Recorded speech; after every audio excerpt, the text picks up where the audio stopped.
السلام علیکم۔ نبی صلی اللہ علیہ وسلم کی حدیث ہے، آپ صلی اللہ علیہ وسلم نے فرمایا کہ جس شخص نے رمضان کے روزے رکھے اور اس کے بعد شوال کے 6 روزے رکھے تو گویا اللہ تعالیٰ اس کے نامہ اعمال میں پورے سال کے روزوں کا ثواب لکھ دیں گے۔ سبحان اللہ، کتنی فضیلت اور کتنا آسان عمل ہے۔ رمضان کے روزے آپ آلریڈی رکھ چکے ہیں، اب شوال کے 6 روزے رکھیں اور اپنے نامہ اعمال کو بھر دیں 1 سال کے روزوں سے۔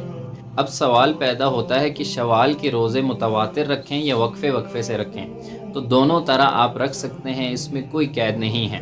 اگر آپ وقفے سے رکھنا چاہتے ہیں تو آپ پیر اور جمعرات کا روزہ ضرور رکھیں، کیونکہ نبی صلی اللہ علیہ وسلم کی حدیث ہے، آپ صلی اللہ علیہ وسلم پیر اور جمعرات کا روزہ رکھا کرتے تھے۔ پوچھا گیا کہ نبی صلی اللہ علیہ وسلم آپ کیوں رکھتے ہیں، تو آپ صلی اللہ علیہ وسلم نے جواب دیا کہ اس دن نامہ اعمال پیش ہوتے ہیں، تو میں چاہتا ہوں کہ میرے نامہ اعمال جب پیش ہوں تو میں روزے کی حالت میں ہوں۔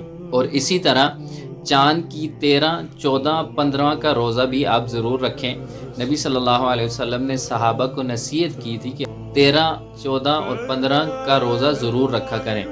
اس لیے اگر آپ چاہتے ہیں کہ آپ شوال کے روزے وقفے وقفے سے رکھیں تو اس ترتیب سے رکھیں، پیر اور جمعرات کا روزہ رکھیں اور چاند کی 13، 14، 15 کا روزہ رکھیں، اور ایک جو روزہ رہ جائے وہ پھر آپ نیکسٹ پیر کو رکھ لیں، تاکہ اللہ تعالیٰ آپ کے نامہ اعمال میں ڈبل ثواب لکھ دے۔ اور نبی صلی اللہ علیہ وسلم کی حدیث ہے کہ جس شخص نے ایک نفلی روزہ رکھا تو اللہ تعالیٰ اس کو 70 سال جہنم سے دور کر دے گا۔ تو اب آپ خود سوچیں، آپ شوال کے 6 روزے رکھیں گے اور 1 سال کے روزوں کا ثواب اللہ تعالیٰ آپ کے نامہ اعمال میں لکھ دے گا، تو آپ کتنے سال جہنم سے دور ہو جائیں گے۔ تو اس لیے یہ شوال کے 6 روزے ضرور رکھیں اور دوسروں کو بھی تلقین کریں۔